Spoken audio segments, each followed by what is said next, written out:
Estad pues firmes en la libertad con que Cristo nos hizo libres, y no estéis otra vez sujetos al yugo de esclavitud. Gálatas 5:1. La Iglesia Bautista El Dorado tiene el honor de presentar Palabras de Libertad en labios del pastor Ricardo Fernández. Hermanos, tengan su Biblia abierta en Hechos 12, del 1 al 19.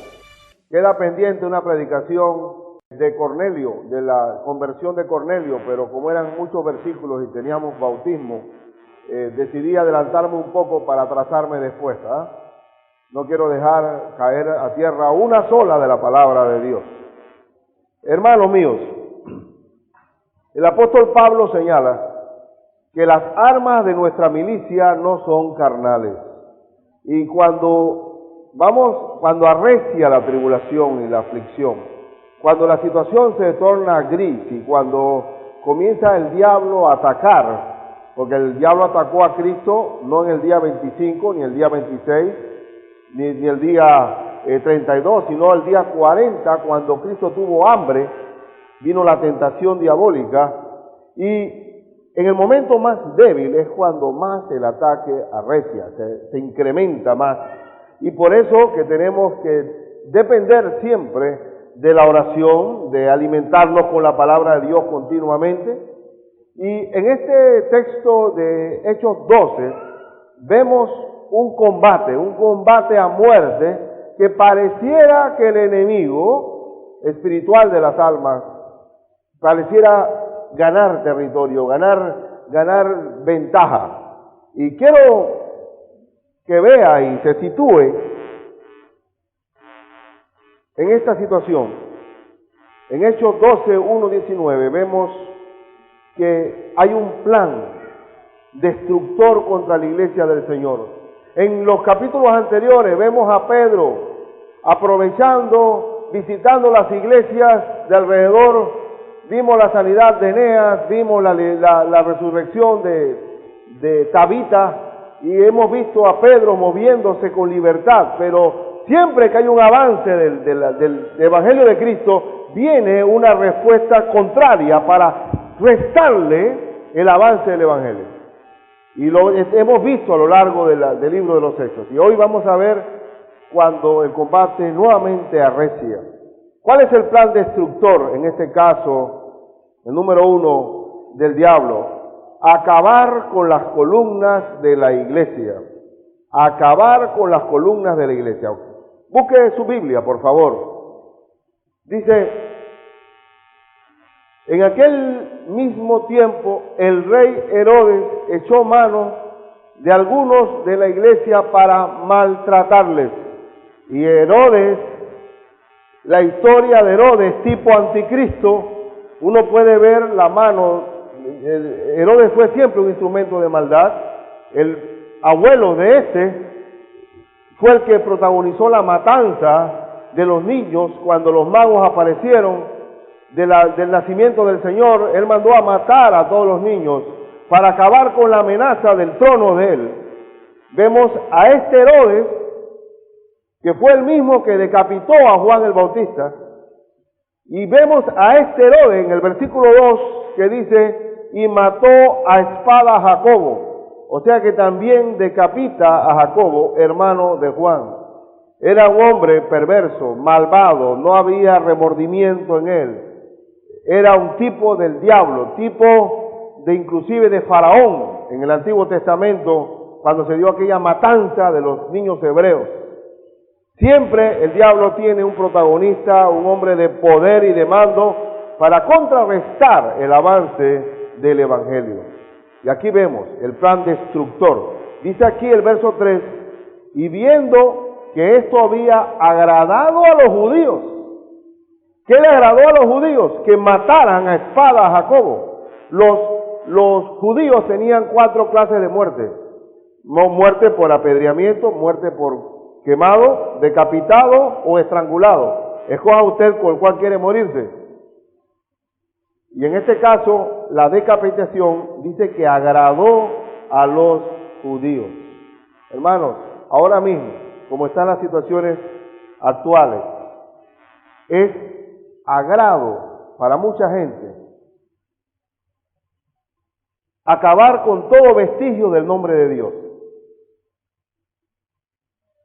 Aquí hay un hermano que se ganó una beca para ir para Europa y le presenta una carta de recomendación, una carta a la universidad y quería que lo revisara un director de escuela. Y le dice, oye, está muy buena la carta, pero quita eso que gracias le doy a Dios por haberme dado esta beca. Quita eso porque en Europa se oye mal eso. Se oye mal que las oportunidades se cayeron del cielo. Pero un cristiano verdadero, un cristiano de corazón sincero, dice la Biblia que da gracias a Dios en todo. En todo, aún en la desgracia da gracias a Dios. Sin embargo, hoy en este mundo, en una Europa donde ya Dios no existe, Dios fue enterrado, no se le puede ni siquiera notar, se ve mal, no se ve que tú eres una persona con criterio si tú mencionas la palabra Dios. Y los judíos se agradaron de que decapitaron a Jacobo. Ya el pueblo judío, con toda la oportunidad que Dios le dio a través de la predicación de Juan el Bautista, a través de la predicación de Cristo Jesús, a través de la predicación de Esteban, a la predicación de los apóstoles, les había agradado que habían decapitado a Jacobo. Jacobo, el hermano de Juan. Jacobo y Juan que pidieron al Señor, Señor, cuando vengas en tu reino, concédenos la oportunidad de sentarnos el uno a la izquierda y el otro a la derecha. Y dicen, pero ustedes no saben lo que piden. Ustedes podrán participar de la copa del sufrimiento que voy a tomar yo. Podrán participar del bautismo del sufrimiento. Y efectivamente aquí está Jacobo, participando de la copa del sufrimiento. Y recompensa del cielo tendría Jacobo porque el Señor te lo dijo. Y le agradó. Y dice que el verso, dice el verso 3, y viendo que esto había agradado a los judíos, Herodes consideró, oye, esto políticamente me conviene. Procedió a prender también a Pedro. ¿Qué quería? ¿Cuál era el plan del diablo? Descabezar a las columnas de la iglesia. Si yo acabo con los líderes, ya de 12 discípulos quedaron en 11, porque ya Jacobo había sido decapitado. Si también decapito a Pedro, se quedan sin liderazgo. Y dice, eran entonces los días de los panes sin levadura, mes de abril o marzo y abril, pero más pienso yo que los panes sin levadura, Israel era un pan con levadura. Ya estaba infectado por el pecado, había rechazado a su Mesías y estaba rechazando también el mensaje del Evangelio a través de los apóstoles. Y el verso 4 dice, y habiéndole tomado preso, le puso en la cárcel, y él, como un dictador absoluto, él pensaría, si estoy acabando con ellos, yo tengo que ahora precaverme o tratar de tener cautela de que posiblemente este movimiento venga a tratar de rescatar a su líder, y por eso que voy a salvaguardar a este Pedro con la máxima seguridad. Y dice aquí ¿qué fue lo que pasó? Y habiéndole tomado preso, le puso en la cárcel, entregándole a 4 grupos de 4 soldados cada uno, para que le custodiasen. Y se proponía sacarle al pueblo después de la Pascua. Así que Pedro estaba custodiado en la cárcel, pero la iglesia hacía sin cesar oración a Dios por él. 4 grupos de 4 soldados cada uno. Es decir, que Pedro estaba sentado en la cárcel y al lado de él había 2 soldados, 2 guardas, que encadenados a él, a la mano derecha y la mano izquierda, cada uno estaba esposado con el mismo Pedro, y 2 del otro lado de la celda, de la rejilla de la celda, había 2 soldados más, y había un relevo de la guardia 4 veces 4 grupos de soldados custodiando a Pedro. ¿Qué esperaba Herodes? Una revolución, una toma del poder. Pero Cristo no nos llamó a nosotros a hacer revoluciones sociales. Mira que cuando Juan y Jacobo, este que fue decapitado, pasaron por Samaria y el Señor iba camino a Jerusalén, y los samaritanos, ninguno le abrió la puerta al Señor. Jacobo y Juan dijeron: Señor, manda fuego del cielo y destruye a estos samaritanos. Esta gente no merece existir, malvados, perversos. Igual también como ¿quién? Como Jonás. Estos ninivitas no merecen existir. Que descienda fuego del cielo para que los extermine. Y Cristo le dice: ustedes no saben de qué espíritu son. Yo no vine aquí a condenar, sino a salvar. Así que Herodes estaba haciendo precauciones para una toma de rescate de Pedro, que estaba de más, porque Cristo no vino a hacer revoluciones sociales. ¿Cómo luchaba la iglesia frente al ataque del diablo? Aquí dice que la iglesia estaba orando sin cesar. Esa es nuestra arma. Las armas de la milicia nuestra no son carnales, sino poderosas en Dios para la destrucción de fortalezas. Y cuando en Efesios, búsquese Efesios 6 y 10, Efesios 6, por lo demás, hermanos míos, fortaleceos en el Señor y en el poder de su fuerza. Fortaleceos en el Señor. ¿De dónde viene la fortaleza del cristiano? Del Señor. ¿Y de dónde viene la fuerza, hermanos míos? De Dios. Aunque el mundo no quiera darle el crédito a Dios, la fuerza y la fortaleza viene de Dios.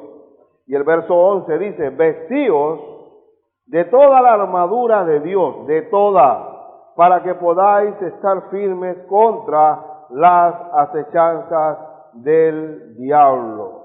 Dice: porque no tenemos lucha contra sangre y carne. No es contra Herodes, no es contra las personas, sino contra el mismo diablo, sino contra principados, contra potestades, contra los gobernadores de las tinieblas de este siglo, contra huestes espirituales de maldad en las regiones celestes. Y conocemos muy bien el texto de la armadura de Dios. Pero si nos vamos directamente, cómo se coloca cada arma, cada armadura, la armadura del soldado con todas sus piezas, yo tengo que ir al versículo 18 y 20, orando. ¿Cómo coloco la armadura de Dios? Orando. ¿Cuándo? ¿Cuándo se ora? ¿En los alimentos? ¿Cuando vamos a dormir? ¿Cuando hay un problema, un aprieto? ¿Cuándo se ora? Orando en todo tiempo, con toda oración y súplica en el Espíritu. Y velando, o sea, manteniendo esa actitud de oración, en ello con toda perseverancia y súplica por todos los santos. Aquí me dice el Señor que la armadura se coloca orando en todo tiempo. ¿Cuánto tiempo hay que orar? Primera Tesalonicenses, que dice orar sin cesar. ¿Cómo dijo el Señor con relación a la oración?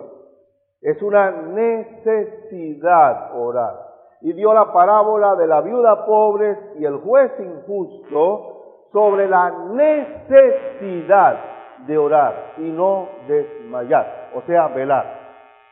Si la iglesia no está orando, si tú no estás orando, dice la Biblia, el Señor cuando iba a ser entregado, Él se retiró a orar como a un tiro de piedra y le dijo: señores, acompáñenme a orar. Se trajo a 3 de sus íntimos, Pedro, Juan y Jacobo. Y cuando estaba orando y regresó, ¿cómo estaban ellos? Durmiendo. Oye, señores, no pueden orar conmigo. Miren, la carne es débil. Dice, el espíritu está dispuesto, pero la carne es débil. Oren para que no entren en tentación. El arma para contrarrestar el ataque del diablo y la tentación es la oración. Es una necesidad orar. Y la viuda logró conseguir la justicia del juez injusto por la continuidad, por la molestia, por la perseverancia. Y el Señor también dijo, otro pasaje después del Padre Nuestro, hablando de que la oración es necesaria. Si un amigo viene a tocarle la puerta a otro a medianoche, este le va a abrir. Y dice que le va a pedir panes porque tiene algún visitante en la casa. Le va a hacer el favor no por ser amigo, sino para quitárselo de encima. Pero ustedes pidan y recibirán, busquen y hallarán, llamad y se os abrirá. Es decir, el Señor nos está invitando a orar, orar. Y ustedes ven en la Biblia a Cristo enseñando, orando, liberando y sanando enfermos, pero siempre en una continua oración. Inclusive el Padre Nuestro fue producto de que los discípulos le preguntaron al Señor, enséñanos, por favor, a orar, como Juan le enseñó a sus discípulos. ¿Qué estaba la iglesia haciendo? ¿Estaba haciendo un plan de escape? ¿Contrató a algún experto en algún mercenario para liberar a Pedro? Estaba orando. No importa, al día siguiente, Pedro había el plan de matarlo, pero el Señor tiene la última palabra. ¿Y qué hace la iglesia? Orar. En segundo lugar, cuando estamos orando, siempre el Señor va a intervenir divinamente ante el ataque. Siempre. Como dice la Escritura, Dios es nuestro amparo, nuestra fortaleza, nuestro pronto auxilio en la tribulación. Pronto auxilio, no está retardado, es pronto. Y ahí está la iglesia, el Señor interviene. Y quiero que busque conmigo la Biblia en el versículo 6 en adelante. Y cuando Herodes lo iba a sacar, aquella misma noche estaba Pedro durmiendo. Yo me pongo a pensar, si yo estuviera sentenciado a muerte, ¿estaría durmiendo? El dormir es paz. ¿Qué dice la Escritura? Por nada estén afanosos, sino que, ¿hagamos qué? Sino que oremos en toda oración y ruego con acción de gracias. ¿Y cuál es el resultado de orar? Y la paz de Dios que sobrepasa todo entendimiento guardará vuestros corazones y vuestros pensamientos en Cristo Jesús. ¿Cómo estaba Pedro? En completa paz. ¿En medio de quién estaba Pedro? No sabemos si estaba acurrucado allí en la barriga de algún guardia. Pero Pedro estaba durmiendo. Estaba durmiendo entre dos soldados, sujeto con dos cadenas, y los guardas delante de la puerta, o sea, el otro par de soldados custodiaban la cárcel. Y aquí viene la intervención divina y maravillosa, que se presentó un ángel del Señor, y con una luz resplandeció en la cárcel. Y tocando a Pedro en el costado, le despertó. Oiga muchacho, le despertó tocando. Levántate pronto. Y las cadenas se le cayeron de las manos. Qué interesante que los otros dos soldados estaban totalmente dormidos también, en un profundo sueño donde Dios también intervino para que quedaran dormidos. ¿No se despertaron ellos? Lo levantó y las cadenas se cayeron inmediatamente. Y viene la parte, dice, y le dijo el ángel, cíñete, es posible, no sabemos si había calor, pero aquí me indica de que él se había quitado parte de su vestidura, cíñete y átate las sandalias, qué detalles, ¿no? No digo, apúrate. No, digo, cíñete, átate las sandalias, y lo hizo así, y le dijo, envuélvete en tu manto, que hace frío allá afuera, y sígueme. Son palabras precisas, instrucciones claras. El ángel vino con una sola misión, liberar a Pedro. Es una contestación, una petición, a un ruego. La iglesia estaba orando sin cesar y el Señor intervino. Y saliendo, le seguía, pero no sabía que era verdad lo que hacía el ángel. Él, en la mente de Pedro, él estaba viendo una visión. Dice que, sino que pensaba que veía una visión. Es igual que le pasó a él en el monte de la transfiguración. Cuando Pedro vio a Elías y a Moisés, dice, oye, ¿y por qué no hacemos unas enramadas aquí? Dice que no sabía lo que hablaba. Igualmente Pedro estaba obedeciendo, pero él pensaba que estaba soñando, estaba en una visión. No creía que era real. Y así nos pasa. Dice que la Escritura, habiendo pasado la primera y la segunda guardia, o sea, los 4 soldados, llegaron a la puerta de hierro que daba a la ciudad, la cual se les abrió por sí misma. Cuando Dios abre una puerta, nadie la puede cerrar. Y cuando Dios, no hay nada que pueda ponerle cerrojos a la obra divina de Dios. Puedes tener el dictador más absoluto como Herodes, con todo el poder en tu favor, y nadie puede detener la obra redentora de Cristo. No hay puerta que pueda ser asegurada. Basta un ángel del cielo, nada más. Un ángel del cielo. Un ángel del cielo fue el que descendió y aturdió a los soldados que custodiaban la sepultura de Jesús. Basta un ángel del cielo. El Señor puede manifestar su poder como Él quiera, pero la iglesia depende en su caminar de la oración. De la oración.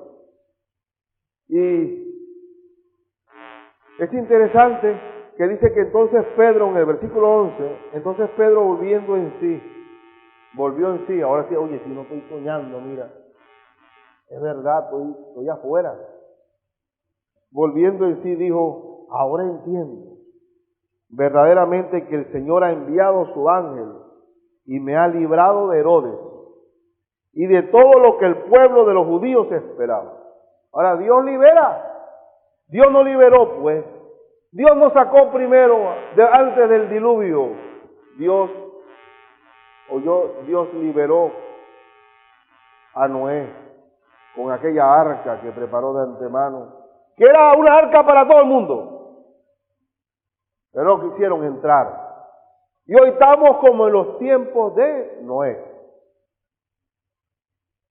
Dios está diciendo, arrepiéntase, ya, obsoleto. Yo tengo una máquina computadora que hace lo que sea. Yo creo que eso también caducó. La Biblia es un libro caducado, obsoleto. El Señor libera a su gente, sacó a Noé, sacó a Lot, y después vino la destrucción de Sodoma y Gomorra. Con Gedeón, 300 hombres contra miles, Dios los venció. Él no necesita, no es con espada ni con ejército, sino con el Espíritu Santo de Dios. Y cuando habló con Gedeón, que vinieron 32,000 soldados, dice, mucha gente aquí.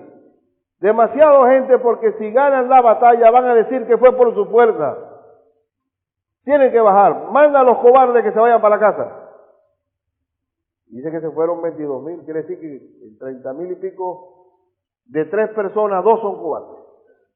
Está clarita la estadística. Está clarita. Y quedaron 10,000. Mucha gente también. Demasiada gente.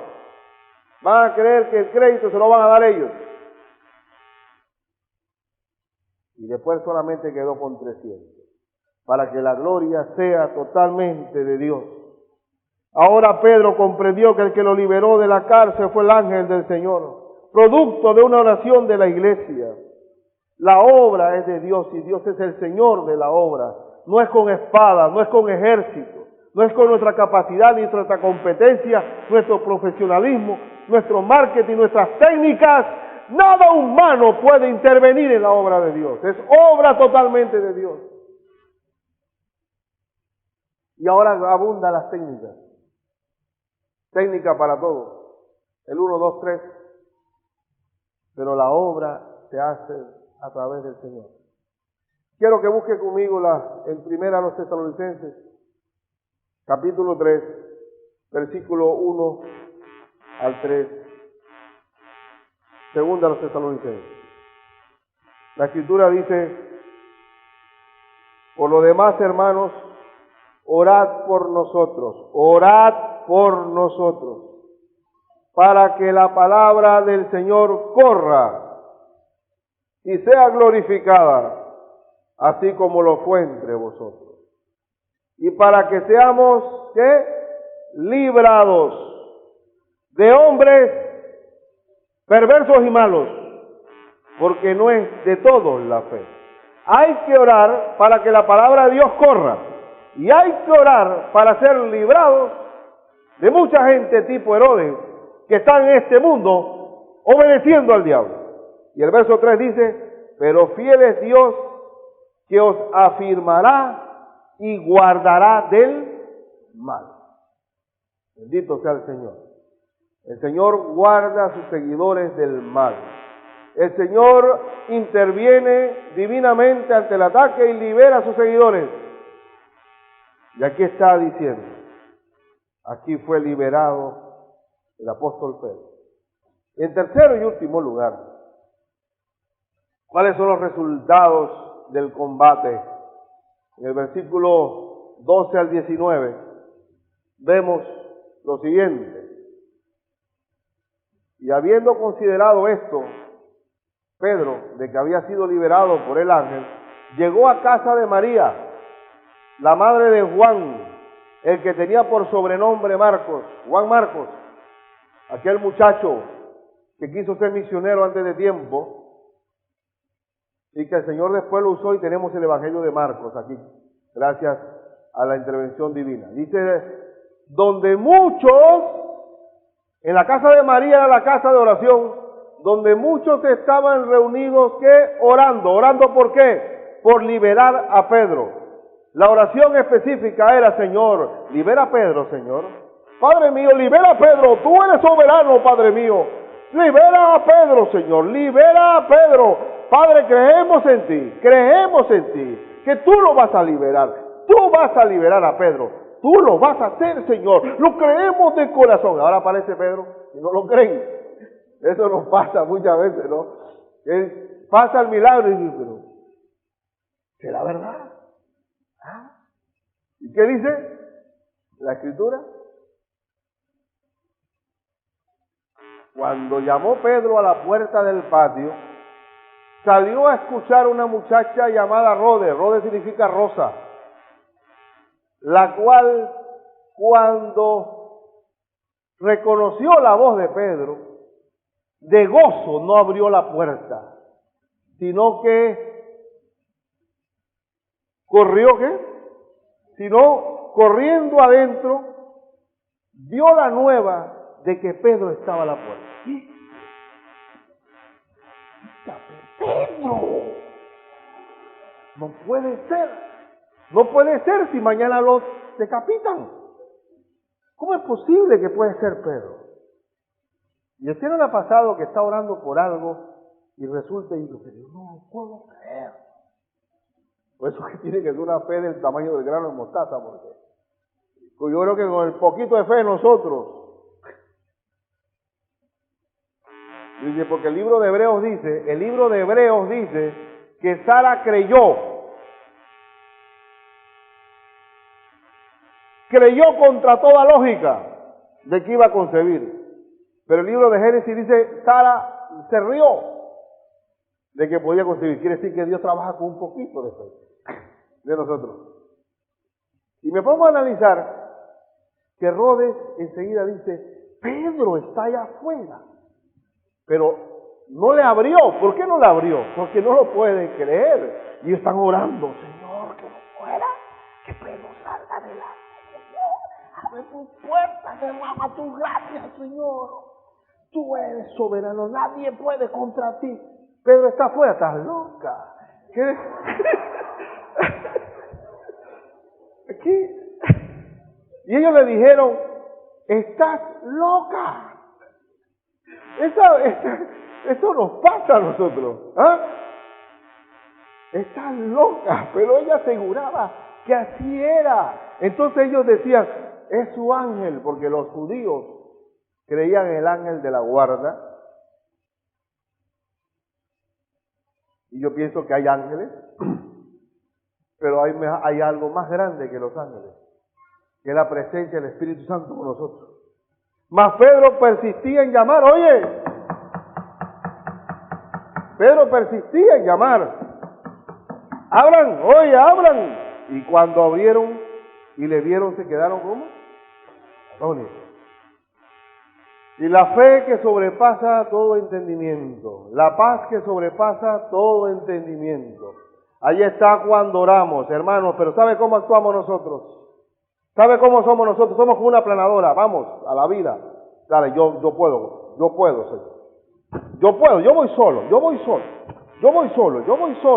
en mi propia capacidad, voy para adelante. Pero viene el primer knockout. Señor, ¿dónde estás? ¿Dónde estás que no te veo? Y voy de nuevo. Yo voy porque yo sé que soy un hombre. Y tengo capacidad, tengo discernimiento, tengo persuasión, tengo una gracia especial, un carisma enorme. Y otra vez al suelo. Padre, ayúdame, Señor. Te pido que me ayude. Cuando ya el tractor se para porque no se puede, entonces queda el último recurso, que es la oración. Pastor, ya no queda nada que hacer. Hemos hecho de todo. Nada más falta orar. Como si fuera el último reducto ahí, el zapallo, ¿cómo se llama? La lotería. Hermano, la iglesia, podemos quedarnos atónitos frente a la mano de Dios que obra, pero Dios contesta. Dios contesta la oración. ¿Cómo le llama? Cuando cantamos, hombres de poca fe, hoy sigan navegando. Pero, ¿hasta dónde cuando la barca comienza a hundirse? Tú dices, hombres de poca fe, comienza a temblar la barca y a zozobrar. ¿Dónde estás, Dios? Estás dormido en la cabezal del barco. ¡Ey, qué pasa! ¡Nos estamos hundiendo! Y tú ahí, dormido. Coge un balde por lo menos para sacar agua. El Señor se para. Dice la Biblia, hay una bonanza, ¿no? Hasta la tormenta le hace caso. Nos quedamos atónitos frente a la adversidad. Y el Señor estaba en viento contrario y pasa el Señor caminando por las aguas y es Él. Y dice Pedro, llámame, Señor, para ir donde ti. Ven pues. Y camino. Y de repente el viento recio. Se comenzó a hundir. Caminas mirándome o no mirándome. Y ocurre, es humano. Es humano que ante la adversidad nosotros pensamos que nos vamos a hundir. Pero ellos quedaron atónicos. Y atónitos significa aturdidos frente al milagro. Pero el verso 17 dice, pero él, haciéndole señal con la mano de que callase, silencio, ya cálmense, espérense un momentito, cálmense, déjense de alboroto. Les contó cómo el Señor le había sacado de la cárcel. Y dijo, haced saber esto a Jacobo. ¿Qué es Jacobo este? Hermano de Jesús, Santiago, el apóstol Santiago, y a los hermanos. Ante la detención de Pedro, hubo un liderazgo que estaba recayendo sobre Jacobo. Y salió y se fue a otro lugar. Y eso, mientras que, ¿qué ocurrió? Hermanos, en la cárcel no hubo ninguna palanca, no hubo dinamita, no hubo ningún tipo de maniobra violenta. El verso que sigue demuestra el asunto. Luego que fue de día, mándenme a traer a Pedro, dice Herodes.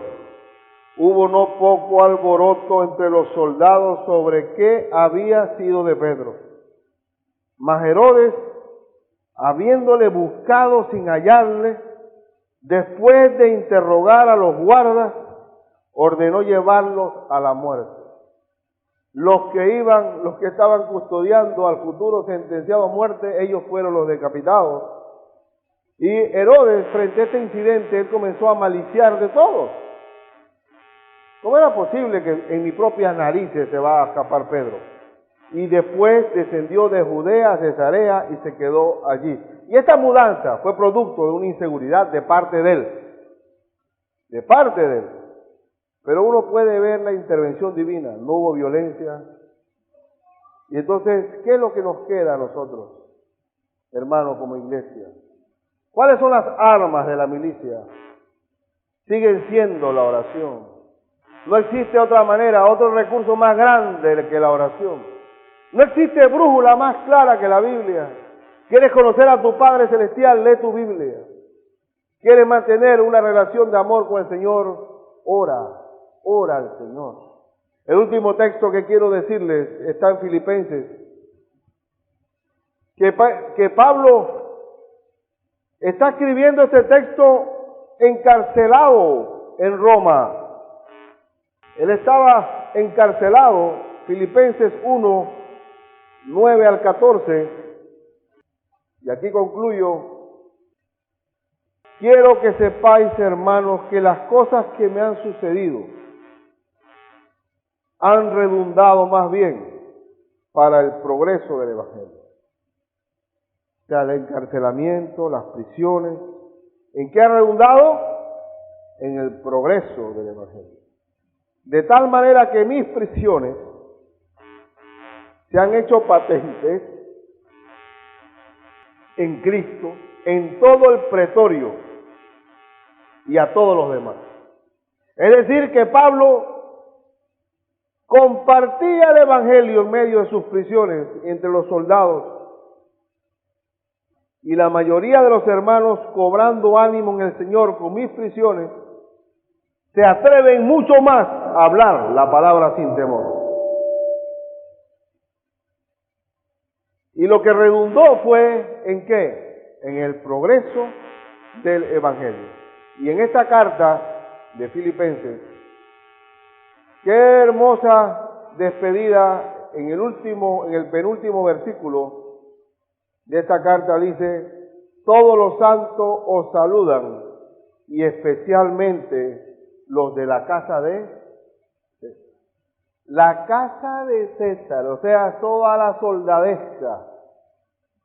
Pablo tuvo la oportunidad de testificar en la cárcel a todos los soldados que le custodiaban. Tenía todo el tiempo del mundo. Hola, ¿cómo estás? ¿Estás casado? ¿Tienes hijos? ¿Sí? ¿Cómo va eso? ¿Eres de aquí? Ahí estás tú sentado, yo también. De ahí nos quedábamos.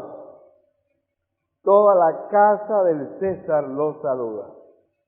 Todo ha redundado para el progreso del Evangelio. ¿Y qué tenemos que hacer? Orar para que corra la palabra de Dios y sea glorificada. Orar para que seamos librados de hombres malos y malignos y perversos que van a contrarrestar el avance del Evangelio. Pero ¿cómo oramos? Tenemos que saber que nuestras armas son espirituales. No tenemos que dar golpes de Estado, ni pretender llegar al gobierno por un partido político. No tenemos que hacer eso. La Iglesia de Cristo está llamada a hacer los grandes cambios en esta humanidad. La Iglesia Bautista El Dorado ha presentado Palabras de Libertad. Recuerde lo que dice Gálatas 5:13, porque vosotros, hermanos, a libertad fuisteis llamados, solamente que no uséis la libertad como ocasión para la carne, sino servíos por amor los unos a los otros. Le invitamos a escuchar nuestro próximo programa a esta misma hora y por esta misma emisora.